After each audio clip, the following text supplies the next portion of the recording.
안녕하십니까. 오늘 하나님의 은혜로 함께 하신 우리 모든 성도님들 진심으로 환영합니다. 우리 주님께서 주시는 은혜와 은총을 마음껏 누리는 귀한 시간 되기를 바랍니다. 하나님의 말씀 룻기 2장 8절부터 12절까지의 말씀을 보겠습니다. 룻기서 2장 8절부터 말씀 읽어보겠습니다.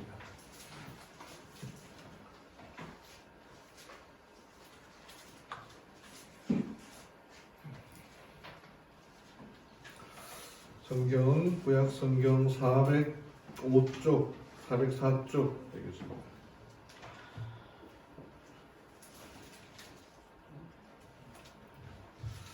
자, 찾으셨죠? 여기 2장 줄을 치면서 제가 읽어드리겠습니다. 보아스가 룻에게 이르되 내 딸아 들으라. 이삭을 주우러 다른 밭으로 가지 말며 여기서 떠나지 말고 나의 소녀들과 함께 있으라. 그들이 베는 밭을 보고 그들을 따르라. 내가 그 소년들에게 명령하여 너를 건드리지 말라 하였느니라. 목이 마르거든 그릇에 가서 소년들이 길어온 것을 마실지니라 하는지라. 룻이 엎드려 얼굴을 땅에 대고 절하며 그에게 이르되 나는 이방 여인이거늘 당신이 어찌하여 내게 은혜를 베푸시며 나를 돌보시나이까 하니 보아스가 그에게 대답하여 이르되 내 남편이 죽은으로 내가 시어머니에게 행한 모든 것과 내 부모와 고국을 떠나 전에 알지 못하는 백성에게로 온 일이 내게 분명히 알려졌느니라. 여호와께서 내가 행한 일에 보답하시기를 원하며 이스라엘의 하나님 여호와께서 그의 날개 아래에 보호를 받으러 온 내게 온전한 상 주시기를 원하노라 하는지라. 자, 이 룻기서는 사사시대를 배경으로 한다. 사사시대의 특징이 무법, 무질서, 무법천지. 그러니까 하나님의 말씀대로 제사장조차도 하나님의 말씀대로 살아가려고 하지 않고 자기 직업을 구하며 떠돌아다니면은 정말 법이 없는 그 시대에 있었던 이야기입니다. 그래서 룻이라고 하는 사람이 그 시어머니와 나오미와 룻에 관한 이야기는 정말 무법천지한 시대에 믿음이 찾아보기 힘든 그 시대에 피어나는 아름다운 꽃과 같은 그 이야기라는 것입니다. 그래서 이 룻기서는 우리가 바라볼 때에 그냥 과부가 그냥 돈 많은 남자를 만났구나 부럽다 이렇게 끝나는 게 아니라 하나님께서 우리들을 어떻게 대하시는가 구속사적인 관점에서 바라봐야 된다. 보아스는 예수님과 같은 분이라는 겁니다. 그래서 우리에게는 예수님 같은 분이 뭐 남편 이런 사람에게만 있는 게 아니라 남자들도 예수 그리스도가 필요하고 그분이 나에게 어떻게 은혜를 베푸시며 사랑을 베푸시는가 구속사적인 관점에서 봐야 됩니다. 그래서 하나님에 대하여 그 배후에서 역사하고 섭리하시는 하나님이 계시면 지금 이때에도 뭐 코로나 하도 들어서 이제 지겨울 때도 된 것 같은데 그 중에도 하나님께서 우리와 함께 하시고 역사하시고 섭리하심을 바라봐야 또 강구해야 된다는 것입니다. 여기 나오는 이 기업 물을 자라고 하는 이 고엘이라고 하는 그 의미가 무엇인가? 이제 2장, 3장, 4장에 나타나게 될 때에 이게 우리에게 가르쳐주는 그 진리가 무엇인가? 그런 관점에서 바라보시면 좋겠습니다. 룻기 정말 짧은 절입니다. 4장 몇 번을 하루에도 몇 번을 읽을 수도 있고 하는 장들이니까 내용 전체 한번 보시고 이 의미가 나에게 어떻게 오는가 살펴보기를 바랍니다. 어떤 한 신사가 도서관에 가서 책을 읽는 습관이 있었습니다. 그래서 책을 이것저것 보면서 요즘 유행하는 베스트셀러가 무엇인가 쭉 보다가 갑자기 그의 마음에 하나님에 대해서 궁금한 생각이 들었습니다. 하나님은 어떤 분인가? 나는 내 아버지가 나를 태어나게 했고 아버지는 아버지에게서 태어났고 쭉 올라가다 보면은 하나님이 인간을 만들었다고 하는데 그럼 그 하나님은 누가 만들었을까? 이런 거 생각을 하게 되었습니다. 근데 그때 사단이 그의 마음에 들어와서 참 좋은 관심을 가졌군. 곧 점심시간인데 밥 먹고 생각해도 되지 않을까? 그렇게 사단이 속삭이는 것입니다. 그래서 이 골치 아픈 하나님은 누가 만들었을까 생각하기가 너무 골치 아프니까 밥이라도 먹고 일단 내 배부터 채우고 생각해야겠다. 그렇게 점심을 먹고 있는데 또 하나님 생각이 하나님은 어떤 분일까? 왜 인간을 만드셨나? 왜 우리 인간을 이렇게 살도록 하셨나? 그렇게 밥을 먹고 있는데 또 생각이 드는 겁니다. 그럴 때 또 사단이 들어와서 야, 밥 먹는데 소화 안 되게 뭘 그리 꼴똘히 생각해. 밥부터 먹고 생각하지 말고 생각 없이 좀 살아보자. 밥 먹을 때는 밥 먹고 그렇게 하자. 그래서 식사가 끝난 다음에 이제 밖에 나가서 산책을 좀 하면서 하나님은 어떤 분이신가? 이 풀들, 이 나무들, 이 꽃들 하나님이 만드셨을 텐데 왜 이것들을 만드셨을까? 이렇게 생각하려고 하는데 사탄이 또 그의 마음에 속삭이기를 그런 생각은 한가할 때 해도 되잖아. 오늘은 집에 가서 할 일이 많으니 다른 날 생각하면 되잖아. 그렇게 속삭이는 겁니다. 그래서 도서관에 하나님에 대한 수많은 책들이 있는데 그 책들 한 권도 끄집어내지 못하고 그래 오늘 또 집에 할 일이 많으니까 집에 가야겠다 하고 하나님에 대한 책들을 하나도 생각도 하지 않고 연구도 하지 않고 책도 읽어보지 않고 도서관을 나왔습니다.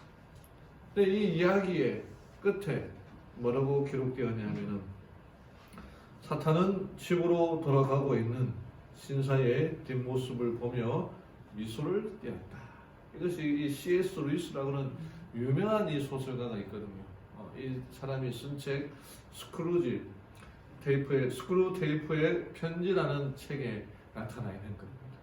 그러니까 이 신사가 하나님에 대해서 고민하고 생각하고 연구하려고 하는 그때의 사단이 살살살살 깨는 이 말에 그냥 넘어가서 하나님에 대해서는 전혀 생각하지 못하고 도서관으로 돌아가는 그 뒷모습에 이 사탄이 미소를 띄었다. 여러분, 우리의 삶이 어떻게 살아가고 있습니까? 우리가 여기에 6기에 나오는 하나님의 날개 아래에 가고 있습니까? 아니면 그냥 사탄이 야 하나님에 대해서 생각하지 마. 너무 그렇게 복잡하게 생각해. 밥부터 먹고 하자. 좀 웃으면서 좀 재밌는 거 좀 보고 생각하자. 뒤로 물리고 있는 그 모습이 우리에게 역사하고 있는 사탄의 음성이 아닌지요. 정말 이 혼돈한 이 시대, 혼란한 이때에 올바른 것이 찾아보기 힘든 사사시대와 같은 이때에 룻기와 같은 믿음을 룻과 같은 믿음을 가져야 되지 않겠습니까? 이 책을 읽은 사람들의 쭉 그 감상평이 있는데 거기에 이런 글이 있습니다. 어떤 이들은 자신이 교회를 떠나는 이유를 기분이 나쁘고 누군가가 다투었고 누군가의 신앙 때문에 회의를 느낀다고 말한다. 그러면서 그들은 자신의 영원한 영생을 값으로 지불하고 교회를 떠난다. 얼마나 어리석은 행동인가. 그러니까 이 영생이라고는 엄청난 그 가치가 있는데 그걸 버리고 교회를 떠나는 이 뒷모습을 보고 사단이 어떻게 생각하겠습니까? 미소를 지으면서 그래 나의 일이 잘 풀렸구나. 그 미소를 짓고 있는 사단의 미소를 짓고 있지 않겠습니까? 우리는 정말 영원한 가치에 룻기에 나오는 그 룻은 자기의 가족들, 자기의 모든 것을 다 버리고 하나님의 날개 아래에 들어왔는데 우리는 그보다 더한 곳에서 잘 살아가고 있지 않습니까? 하나님의 은혜에 살아가고 있음을 알고 사단을 웃기고 미소 짓게 만들지 말고 하나님을 기쁘게 하는 우리 성도님들 되기를 간절히 바랍니다. 오늘 룻기에 한 주제로 5번째 시간입니다. 이제 룻은 그 모든 것을 버리고 이제 그 시어머니의 고향으로 왔습니다. 왔는데 먹을 거는 하나도 없죠. 뭐 농사를 지은 게 있습니까? 밭이 있었습니다. 그래서 물어보니까 이삭을 줍는 풍습이 있는 줄 알고 이제 시어머니에게 어머니 제가 여기서 우리가 둘이 앉아서 굶어 죽을 수 없으니까 수확되고 하니까 밭에 나가서 이삭을 줍고 오겠습니다. 라고 그렇게 말하고 이삭을 줍는데 이 밭에서 우연하게 보아스의 밭에 들어가서 보아스를 만나게 됩니다. 룻의 이야기를 거기 있는 마을 사람들이 다 들었을 것입니다. 보아스도 그 이야기를 들었을 것입니다. 이 보아스가 룻에게 어떤 이야기를 해주었을까? 어떤 기별을 전해주고 싶었을까? 오늘 나타나는 말씀들인데 이 보아스의 이야기를 통하여 우리들이 배울 수 있는 교훈은 무엇인가 함께 찾아보도록 하겠습니다. 첫 번째가 배울 수 있는 게 여기에 있어라 라고 하는 겁니다. 이 보아스가 룻을 만나서 했던 이야기입니다. 룻에게 이르되 내 딸아 들으라 이삭을 주우러 다른 밭으로 가지 말며 여기서 떠나지 말고 나의 소녀들과 함께 있으라. 그들이 베는 밭을 보고 그들을 따르라. 내가 그 소년들에게 명령하여 너를 건드리지 말라 하였느니라. 목이 마르거든 그릇에 가서 소년들이 길어온 것을 마실지니라 라고 하면서 룻이 보아스에게 친절을 베푸는데 5가지의 친절을 베풉니다. 이삭을 주우러 다른 밭으로 가지 말라. 여기에 떠나지 말라. 또 나의 소녀들 하인들과 같이 있어라. 그들이 베는 밭을 보고 그들이 베는 밭이 이 보아스의 밭 아니겠습니까? 그 밭을 따라가라. 그리고 목마르거든 이 소년이 길러오는 물을 마시라. 그 물은 당시의 물은 우물가나 거기서 물을 구해야 되니까 목마르다고 그 밭에서 물을 구할 수가 없거든요. 근데 그 하인들이 가져오는 그 물을 마시라라고 그렇게 말합니다. 그리고 내 밭의 울타리를 떠나지 말고 그 베는 사람들을 따라서 여기에 있어라고 그렇게 말하고 있는 겁니다. 여기가 어디입니까?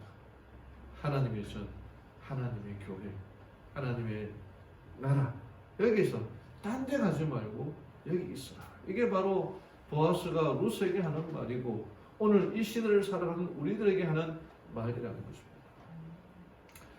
재미있는 그림이 있는데 어떤 사람이 낙서를 했어요. 낙서가 이제 나치 아닙니까? 유럽에서 나치 낙서하면 굉장한 그 아주 그냥 특별히 독일 같은 데는 더 그런 데인데 낙서를 했었습니다. 얼마나 보기 싫어요. 어떤 사람이 이 낙서한 모습을 보고 어떻게 하냐면은 여기다가 그림을 그렸습니다. 죄송합니다.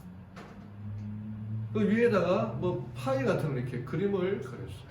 이게 뭔가 이렇게 낙서가 아주 아름다운 이 모습으로 바뀌었지 않습니까? 근데 그림에다가 또 어떤 사람인지 모르지만 또 낙서를 그렸어요. 짜증이 안 나겠습니까? 이 그림 그리는 것도 보통이 아니고 낙서는 쉽지 않습니까? 근데 이 낙서한 위에다가 거기다 또 그림을 그렸어요. 이제 풀 같은 거 더 그려가지고 더 이쁘게 만들었습니다. 이 그림을 보면서 정말 끝까지 낙서하는 사람도 참 대단하고 낙서한 거에다가 또 그림을 그리는 사람도 참 대단하다. 그런 생각을 했습니다. 이 그림을 그린 사람이 누구냐면은 피에로 파올로라고 하는 이 이탈리아의 거리 예술가인데 이 사람이 거리를 다니면서 낙서한 것들을 보면은 그걸 자기가 다른 그림으로 그림을 그리는 거예요. 아까 그 그림뿐만 아니라 이렇게 벽에다가 커다랗게 이렇게 멋지게 그림을 그렸는데 낙서하는 사람이 또 막 낙서를 하면은 또 다른 그림을 그리고 또 낙서를 하면 또 다른 그림을 그리고 이 보면은 야 정말 이 망치려고 하는 사람도 정말 악한 마음을 품고 뭔가 좀 제대로 다 해놓으면은 또 낙서를 하는 사람도 있구나. 별 참 희한한 사람들이 많구나. 외국인들은 다 착한 줄 알았는데 외국인들이 다르구나. 그런 생각을 갖게 됩니다. 그 악한 생각을 하면서 끊임없이 나쁘게 일하는 사람이 있다는 생각이 들었어요. 이 세상에. 그 대표적인 존재가 사단인 거죠. 사단이 인간이 잘 되는 것을 결코 보지 못하지 않습니까? 스크루테이프의 편지에 나오는 이 사단도 어떻게 하든 간에 하나님에 대해서 생각하지 못하게 막 막고 하는 그게 사단이에요. 근데 그럼에도 불구하고 한편으로는 누군가 사람들이 망쳐놓은 것을 회복시키고 복원시키려고 하는 모습들을 보게 됩니다. 그런 존재들이 있다는 거죠. 대표적인 존재가 하나님. 하나님의 명령을 받은 우리들이 그런 마음으로 살아가야 된다는 거죠. 오래전에 이 전정권 목사님이 이 교회 지남에다가 성경 66권에 대하여 한 권씩 연재한 글이 있는데 그분의 글에 이 룻기서를 이렇게 쭉 설명한 내용이 있습니다. 이게 이 전정권 목사님이 글을 참 잘 쓰시거든요. 읽다 보면은 쏙 빠지게 되는데 이분이 이 룻기에 대하여 이 보아스의 밭이라는 제목으로 이렇게 쭉 설명하다가 이렇게 결론을 내립니다. 마음 놓고 이삭을 주우라. 베들레헴에서 기르온 물을 마시라. 여기 있으나 여기만큼 좋은 곳이 없다. 여기 있는 사람들만큼 더 좋은 사람이 없다. 이 물만큼 더 좋은 물이 없다. 내가 주는 빵을 먹으라. 이렇게 너그러운 보아스야말로 우리 주님의 모습을 보는 듯하다. 우리 주님께서 우리에게 베풀어 주신 그 사랑, 그 은혜가 있다는 것입니다. 여기에 룻처럼 이삭 주우러 다니던 아이를 평생 선대하신 나의 영원한 보아스 예수님께 감사를 드립니다. 이분이 보성교회 가서 섭신앙을 받아들이고 계속해서 이제 목사가 되고 이 재단에 있었는데 이분이 자기를 선대하신 그 하나님의 은혜에 너무나 감사하다는 것입니다. 나와 내 자식들이 이 밭에서 이삭을 주우며 살 수 있는 것에 감사를 드립니다. 이 교회, 이 교단이 가지고 있는 여러 이 직장들 속에서 자기뿐만 아니라 자기의 그 자녀들까지 있게 됨을 인하여 감사한다는 거죠. 나도 내 자식들에게 여기 머물라고 당부한다. 세상에 이만한 곳이 없기 때문이다. 그리고 우리 교회와 우리의 직장이 그리고 우리의 가정이 보아스의 마음가짐을 가지기를 기도드립니다. 정말 이 보아스를 통하여 우리들에게 주시는 말씀이 이곳이 가장 좋다는 말씀입니다. 물론 비교해보면 다른 것도 더 좋을 것 같지만 그럼에도 불구하고 이 교회, 이 교단 하나님께서 주시는 그 은혜와 은총을 마음껏 누릴 수 있는 이곳에서 머물라고 하는 게 바로 보아스의 명령이고 보아스를 상징하는 예수님의 마음이랍니다. 그 어떤 일이 있어도 이곳에 머물러야지 하나님께 우리에게 베풀어 주신 그 은혜를 경험할 수가 있다는 것입니다. 이 보아스의 명령이 예수님의 명령임을 알고 이곳에서 하나님의 말씀을 따라 살아가는 우리 성도님들 되기를 간절히 바랍니다. 두 번째는 은혜를 베푸심에 감사하라는 것입니다. 여기에 룻이 엎드려 얼굴을 땅에 대고 절하며 그에게 이르되 나는 이방 여인이거늘 당신이 어찌하여 내게 은혜를 베푸시며 나를 돌보시나이까 하니 이 룻은 자기가 이방 여인인데 이방 여인들은 그 이스라엘 모임에 3대에 이르도록 그게 참여하지 못하게 되어 있거든요. 그런 룰이 있는 것입니다.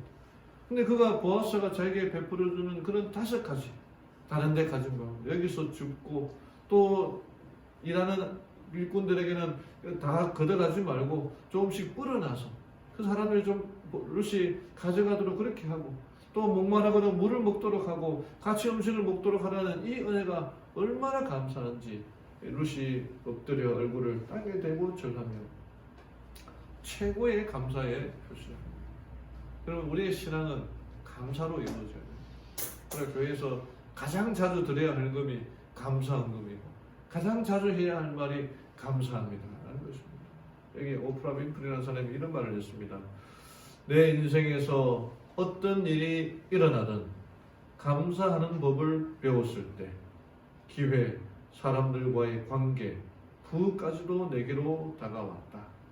감사해야 할 것에 제대로 감사를 표하는 것, 역경, 고통, 슬픔 같은 쉽게 감사하기 어려운 것에도 기꺼이 감사할 때 인생은 분명 천국이 된다. 우리가 감사하지 않으면 그곳은 지옥이 되지만 감사하게 되면 그곳이 천국이라는 것입니다. 여기 또 이런 말이 있습니다. 발레리 앤더스라고 하는 사람인데 감사는 결코 졸업이 없는 과정이다. 감사할 경지가 여기만큼 되면 되는 게 아니라 더 올라가야 된다. 제가 전에 했던 말 기억나신지 모르겠는데 박사보다 더 높은 게 뭐라 그랬습니까? 감사. 아니, 박사보다 더 높은 건 밥사 아닙니까? 밥사. 밥사가 뭐예요? 자, 내가 밥 사줄게. 밥사보다 더 높은 건 뭡니까? 감사죠. 감사. 밥을 사주는데 감사하다는 말을 해야 되지 않겠습니까? 그거라는 거예요. 우리의 신앙에 감사가 정말 중요하다는 거죠. 여기에 감사가 없는 사람의 삶을 시로 표현한 게 있습니다. 리차드 콜이라고 하는 시인데 에드윈 로빈슨이라는 사람이 쓴 글인데 이 사람이 20세기 초에 활동을 했고 퓰리처상을 3번이나 받은 이 시인인데 리차드 콜에 대하여 시를 썼습니다. 리차드 콜리가 시내로 갈 때마다 우리들은 길에서 그를 쳐다봤다. 그는 머리끝부터 발끝까지 신사였는데 잘생기고 제왕과 같이 몸매가 좋았으며 항상 정갈하게 옷을 입었다. 그가 말할 때 그는 항상 인간미가 넘쳤다. 그가 안녕하세요 하고 인사할 때 맥박은 강하게 고동쳤으며 그리고 그가 그럴 때 눈이 부셨다. 그리고 그는 부자였다. 왕보다도 더 부유했다. 그리고 모든 면에서 훌륭한 교양을 쌓았다. 요컨대 그는 우리가 그였으면 하고 바라게 만드는 그 모든 것이라고 우리는 생각했다. 그래서 우리는 일을 했고 빛을 기다렸다. 우리는 고기 없이 살았고 빵을 저지했다. 이 리차드 콜리처럼 되기 위해서죠. 그런데 리차드 콜리는 어느 고요한 여름밤 집으로 돌아가 머리에 방아쇠를 당겼다. 사람들이 보기에 정말 부럽고 생긴 것도 잘생겼고 뭐 돈도 잘 벌었고 그 사람이 자기들에게 안녕하세요 굿모닝 인사하면 듣는 사람들이 그냥 막 가슴이 뛸 정도로 그런 사람이었는데 외모나 보나 말투나 보나 그런 거리를 보나 또 그가 소유한 재물에 있어서 모든 사람들의 부러움을 샀던 이 사람인데 그가 어느 날 여름날 밤 집에 돌아가서 권총으로 자기 머리에 방아쇠를 당겼다. 이게 감사라고 하는 것이 없으면은 그 사람이 감사가 없는 곳은 지옥이나 다를 바 없는 그런 삶을 살아간다는 거죠. 여기에 또 이런 글이 있습니다. 스펄전이 감사에 대해서 이렇게 말했습니다. 불행할 때 감사하면 불행이 끝나고 그럼 행복해야 감사하지 않습니까? 그러나 불행할 때도 감사하라는 겁니다. 형통할 때 감사하면 형통이 연장된다. 촛불을 보고 감사하는 사람에게는 하나님이 전등불을 주시고 전등불을 보고 감사하는 사람에게는 하나님이 달빛을 주시고 달빛을 보고 감사하는 사람에게는 하나님이 햇빛을 주시고 햇빛을 보고 감사하는 사람에게는 하나님이 촛불도 전등불도 햇빛도 필요 없는 영원한 천국을 주신다. 이게 스펄전이 말한 감사예요. 여러분 천국을 얻기 위하여 어떻게 하라는 겁니까? 감사라는 거죠. 촛불밖에 불행할 때 또 감사하고 촛불밖에 없을 때도 감사하고 전등불밖에 없을 때도 감사하고 그렇게 감사하다 보면은 촛불도 전등불도 햇빛도 달림도 필요 없는 천국을 하나님이 주신다는 것입니다. 바이블은 이렇게 말했습니다. 우리의 믿음은 휘장을 꿰뚫고 들어가 보이지 않는 것을 볼 만한 믿음이 되어야 된다. 예수님께서 지성소에서 봉사하시는데 예수님 뭘 하실까? 하나님은 어디 계실까? 내가 왜 이렇게 살아야 되나? 그런 믿음이 아니라 휘장을 뚫고 지성소에서 봉사하시는 그 예수님을 바라보는 그런 믿음을 가지라는 겁니다. 어떤 사람도 그들을 위하여 대신 부어줄 수 있는 사람은 없다. 그대 자신의 힘으로 바라보아야 한다. 아직 받지 못한 축복에 대하여 불평하는 대신에 이미 받은 축복을 감사하라. 아이고 나는 왜 이렇게 뭐 돈이 없어. 뭐 다음에 뭐 어떤 큰 대박을 치면은 들어올 그 때를 기다리고 살아가는 게 아니라 받지 못한 축복에 대하여 불평하지 말고 이미 받은 축복에 대하여 감사하라는 겁니다.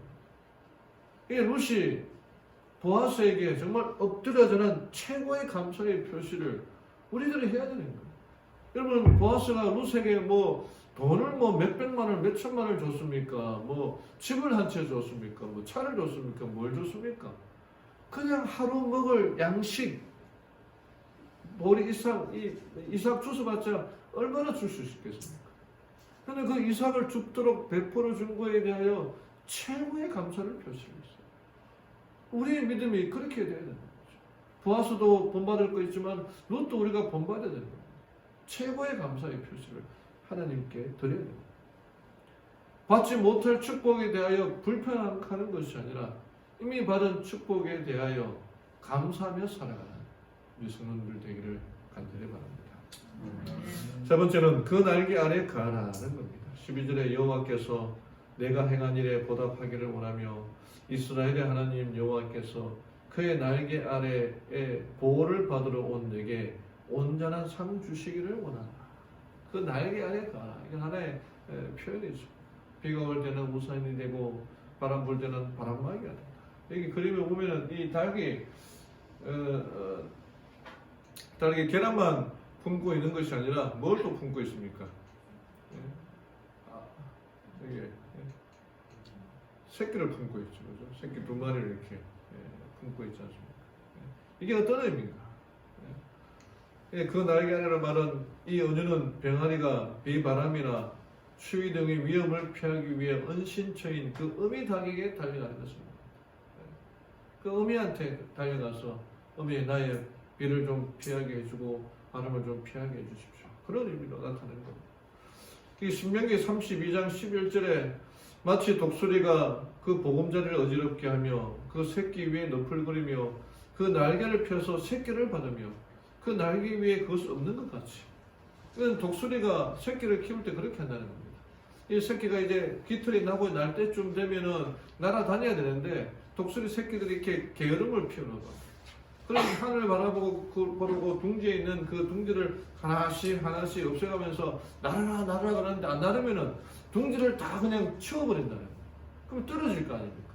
그 떨어지는데 날지 못하는 독수리가 날아서 날개로 받아주고 또 다시 날도록 하고 이게 바로 그냥 오냐 하면서 키워가는 그런 모습이 아니라 더 잘 크고 더 잘 성장할 수 있는 그 모습이라는 거예요.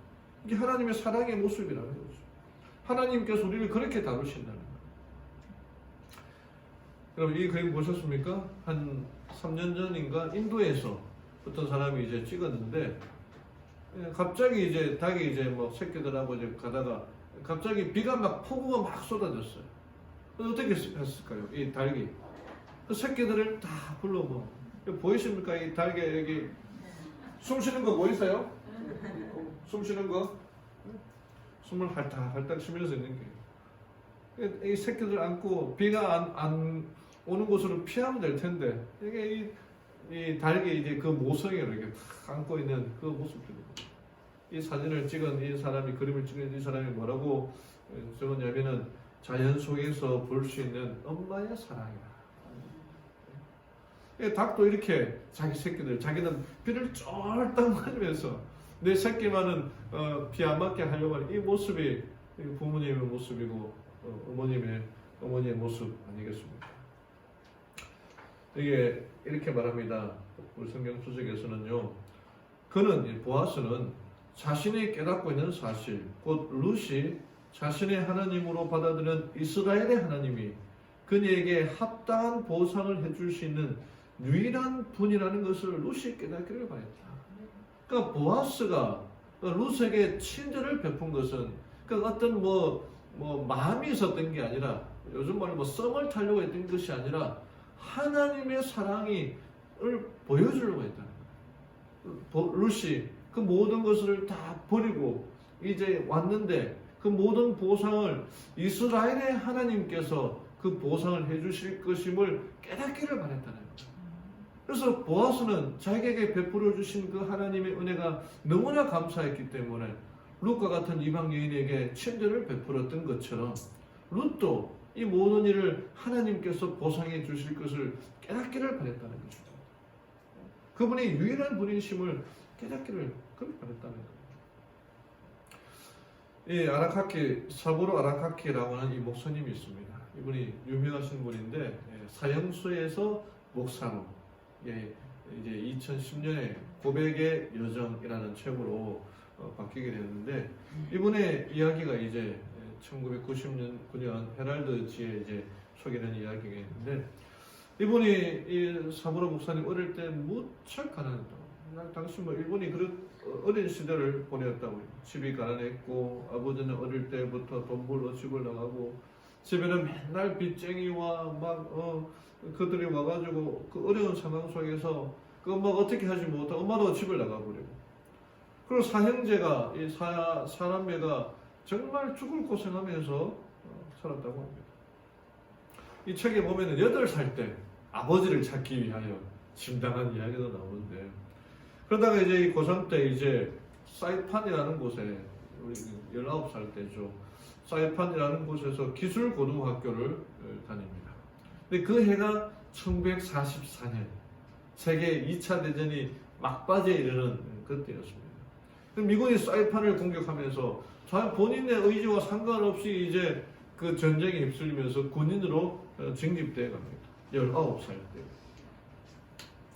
그리고 미군하고 이제 정규전을 하는데 뭐 정규전에 싸움이 안 되니까 게릴라전을 하면서 펼치면서 그렇게 이제 젊은 시절 막 그냥 풍랑 속에 들어가게 된 거예요. 전쟁을 하다가 끝내는 이 미군의 포로가 되어가지고 자기 동료와 함께 포로가 되어서 수용소에 갇히게 됩니다. 근데 수용소에 갇히면 그 포로들을 이렇게 회유해가지고 그 상대방의 정보를 이제 얻는 일들이지 않습니까? 그래서 자기 배신하고 정보를 가르쳐 주면은 그들에게 이제 보이지 않게 좀 보상을 해주고 그렇게 이제 하지 않습니까? 그래서 미군들이 정보를 얻기 위하여 일본군들 중에서 몇 사람을 회유해서 정보를 빼내게 됩니다. 그러니까 자기 같은 부대원들이 좋은 혜택을 받고 미군에 협조하는 사람들이 생겨나요. 이거를 일본군 입장에서 보면은 배신자 아닙니까? 배반자잖아요. 반역자잖아요. 그래가지고 일본군 포로들 중에서 상관이 이 사부로 목사님에게 저 배신한 2명을 죽이라 라고는 명령을 내립니다. 그럼 그 상관의 명령을 받고 그 수용소에서 2명의 일본인 자기의 동족을 죽입니다. 그리고는 뭐 시간이 흘러서 2차 대전이 끝나면서 이 사부로 아라카케는 전범재판소에 해부되어서 일본 군인 2명을 살해했다는 이유로 살인자로 사형 언도를 받게 됩니다. 다행히 사형이 빨리 집행되지 않은 상태에서 이 괌과 하와이에서 이제 수용생활을 하는데 거기서 우연찮게 일본계 미국인이었던 한 사람을 통해서 성경을 처음으로 접하게 됩니다. 그때까지 뭐 공부를 제대로 뭐 했겠습니까? 뭐 배운 게 뭐 있겠습니까? 그런데 이제 성경에는 전혀 관심도 없이 살다가 게다가 일본은 지금도 이 기독교가 약합니다만은 뭐 그때도 일본 청황이 최고의 신이었으니까 기독교는 전혀 들어올 수 없었던 것이죠. 근데 이제 뭐 사형수 죽음을 기다리기 너무 심심하고 하니까 또 이 순간순간 죽음의 공포가 밀려오는 그 과정에 성경이라는 것을 보게 되었고 통신 과목, 오늘의 신앙 그 과목을 공부하게 됩니다. 그때 이 아라카키 사부로에게 성경을 소개해줬던 분이 우리 재림교인이었던 것입니다. 그래서 성경을 공부하고 성경을 보면서 처음으로 살인이 죄고라는 사실을 깨닫게 됩니다. 자기는 천황을 위해서, 일본을 위해서 내가 사람을 죽였는데 뭐 죄책감도 없었는데 성경을 보니까 그것이 죄다. 죄책감을 알려주게.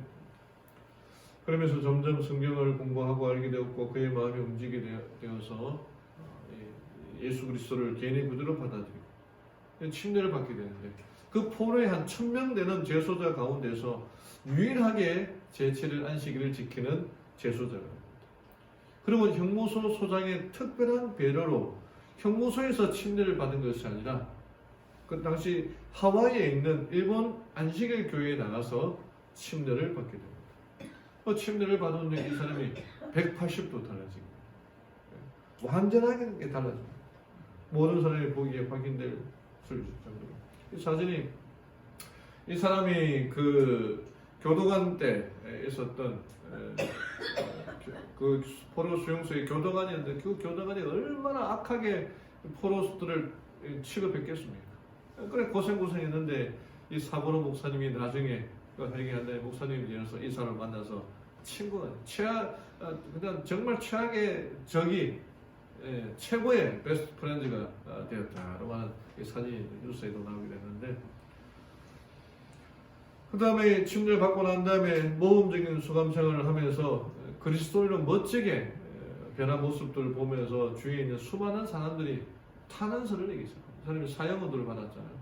그 탄원서를 내면서 그 탄원서에 의해서 사형수에서 종신형으로 바뀌게 되고, 종신형에서 마침내 사면이 되어서 교도소를 나오게 됩니다. 그 교도소를 나온 다음에 곧바로 일본 삼육대학에 가서 신학과에 입학하게 됩니다. 그리고는 목사가 됩니다. 근데 이제 막상 목회를 하는데 이 사람이 살인자라고 하는 이 전과가 있으니까 어느 교회에서 목회를 할 수가 없는 거예요. 체험을 못 해주는 거예요. 안 해주는 거예요. 그래 이 목사님이 체험을 안 해주면 내가 교회를 개척해야겠다 하고는, 일본에서는 정말 이 기독교가 개척하기 어려운 동네거든요. 근데 그곳에서 교회를 개척해서 5개나 개척하면서 수많은 영혼들을 하나님께 인도합니다. 그 책이 기록된 책이 사형수에서 목사로 이제 개정되면서 고백의 여정, 고백의 여행이라고 하는 제목으로 바뀌게 되었는데, 그 사람이 이제 감동적인 책입니다. 한 10년 전에 이분이 한국에 와서 삼육대학에서 강의도 하고 간증도 하고 있는데 지금은 돌아가셨습니다. 이분이 이 책에서 이렇게 고백합니다. 전쟁의 비참함을 경험한 자가 평화의 소중함을 알고, 갇혔던 자가 해방의 기쁨과 자유함이 얼마나 놀라운 것인지를 알며, 죄인임을 깨달은 자가 용서의 기쁨과 구원이 얼마나 놀라운지를 압니다. 그리고 자기가 이 교회에 있으면서 내가 하나님의 날개 아래 가고 있었구나 하는 사실을 고백하게 됩니다. 아까 이 사진 보면은 이게 짧게 있습니다만은 오히려 그때는 사보로 목사님이 사람을 죽이는 죄수였잖아요. 근데 나중에 찍은 이 사진을 보니까 교도관이 오히려 죄수 같고 사보로 목사님이 선한 이 모습으로 나타내죠. 사람이 이렇게 바뀌게 된다는 거죠. 이게 우리가 있는 이 곳이 하나님의 날개야. 독수리가 그 날개를 펼친다는 게, 둥지를 보금자리를 흐트러뜨린다는 게 우리로 하여금 날아갈 준비를 하게 되는 거죠. 근데 못 날으면은 하나님의 날개가 받쳐준다는 거죠. 믿음 안에 살아가는 거죠. 한 가지 더 얘기를 하겠습니다. 한 영국인 목사님이 집회를 가지면서 저녁에 열심히 하나님의 말씀을 전했습니다. 그리고 다른 집회 장소로 가기 위하여 기차를 타러 가는데 그 집회에 참석했던 젊은 장교가 쫓아와서 묻습니다. 목사님, 오늘 밤 당신의 설교를 들으면서 제 생애를 하나님께 바치기로 했습니다. 어떻게 하면 제 믿음이 흔들리지 않고 넘어지지 않고 든든하게 서 있을 수 있겠습니까? 이 젊은 장교가 그냥 그때까지 막 살았던 사람입니다. 올바르게 산 사람이 아니었습니다. 근데 그날 저녁에 우연찮게 집회에 참석해서 그 목사님의 설교에 감동을 받고 내가 좀 제대로 된 삶, 그리스도인다운 삶을 좀 살아야겠다, 그렇게 결심을 하게 됩니다. 근데 이 목사님이 차 시간 때문에 시간이 없고 막 바쁜데 길게 얘기를 나눌 수가 없었지만, 그럼에도 불구하고 자신의 주머니에서 볼펜을 꺼내어서 장교의 손 위에 올려놓았습니다. 그리고 이 볼펜을 세울 수 있겠습니까? 서 있을 수 있겠습니까? 라고 물었습니다. 그 젊은 장교가 여기 볼펜이 이렇게 세울 수 있겠습니까? 볼펜이 세울 수 없잖아요, 그죠? 세울 수 없습니다. 그렇게 말했습니다. 그랬더니 이 목사님이 장교의 손에다가 자기 손을 잡고는 이렇게 볼펜을 딱 세웠습니다. 세우지 않았는데 그렇게 하는 거죠.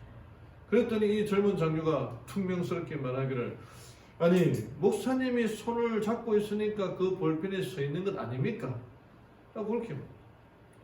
그랬더니 이 목사님이 보기에 젊은이, 우리 모두는 이렇게 연약한 볼펜과도 같은 존재라며 우리 스스로는 절대로 믿음에서 세울 수가 없다, 서 있을 수가 없다. 그러나 우리가 언제나 예수님의 손 안에 들리면 우리는 이렇게 넘어지지 않고 설 수 있다 하고는 기사 시간 때문에 쫓기듯이 목사님이 가버렸습니다. 근데 이것이 젊은 장교의 마음에 속에 깊은 뿌리를 내립니다. 이 목사님과 이 젊은 장교 후에 25년이 지난 다음에 여러분 인도에서 정말 하나님의 은혜로 만나게 됩니다. 그때 이 목사님을 알아본 이 꽤 나이든 젊은이 25년 지났으니까 그때 이 젊은 장교가 고백하기를 목사님 그날 이후로 제 생일은 그리스도의 손 안에 있습니다. 얼마나 멋진 고백이고 하나님께 드릴 수 있는 최고의 찬사와 감사의 표현 아니겠습니까? 사랑하는 우리 성도 여러분, 오늘 우리는 홀로 신앙하고 있는 게 아닙니다. 하나님께서 붙들어 주시고 하나님의 날개 아래 거하는 것입니다. 오늘 우리의 삶이 아무리 어렵고 힘들어 보여도 성령 하나님이 우리를 붙들고 계심을 믿으며 살아가시는 우리 성도님들 되시길 바랍니다. 우리가 잘나서 믿음이 좋아서 내가 교회에서 어느 정도 직책이 있어서 서 있는 게 아니라 하나님께서 붙들어 주신다는 것입니다. 내 모든 것들을 하나님께 드리고 하나님이 온전히 내 삶을 붙들어 주시도록 믿으며 살아가야 하는 것입니다. 사랑하는 우리 성도님은 여기에 있습니다. 여기만큼 좋은 것이 없습니다. 여기 있는 사람들만큼 더 좋은 사람들이 없습니다. 그러므로 하나님께서 베푸신 은혜에 감사합니다. 이 감사의 마음에는 마귀가 실을 뿌릴 수 없습니다. 그분의 날개 아래 거하는 우리 성도님들 되기를 바랍니다. 오직 그분만이 우리들에게 합당한 보상을 해줄 수 있음을 믿고 살아가는 우리 성도님들 되기를 바라며 오늘 말씀을 드리겠습니다. 아멘. 마치는 찬미 514장 다 함께 일어나서 읽겠습니다.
하늘에 계신 하나님 아버지, 우리 주님께서 우리에게 베풀어 주신 그 놀라운 은혜를 인하여 감사합니다.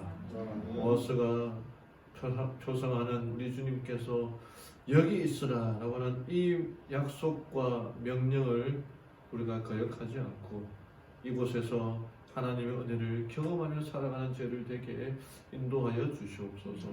또 하나님, 루시 정말 작은 친절, 보리 이삭 몇 개만을 주는 그 친절에도 감사하는 마음으로 표현된 것처럼 하나님, 우리 주님께서 우리에게 베푸신 그 은혜가 얼마나 놀랍고 큽니까? 그 은혜에 감사하며 살아가는 죄를 되게 인도하여 주시옵소서. 하나님께서 베풀어 주신 그 은혜와 은총을 잊지 아니하고 늘 감사하며 기뻐하며 하나님의 은혜 가운데 하나님의 날개 아래 가하며 살아가는 죄를 되게 인도하여 주시옵소서. 주님의 날개를 뿌리치지 말고 주님께서 베풀으신 그 은혜를 거절하지 말고 항상 우리의 마음에 하나님 주신 은혜와 은총을 누리며 감사하며 고백하며 살아가는 우리 성도들 되게 인도하여 주시옵소서. 이제는 주 예수 그리스도의 은혜와 하나님의 사랑과 성령의 교통하심이 함께한 모든 무리들에게 임재해 주시기를 사랑 많으신 예수님의 이름으로 간절히 기도드리옵나이다.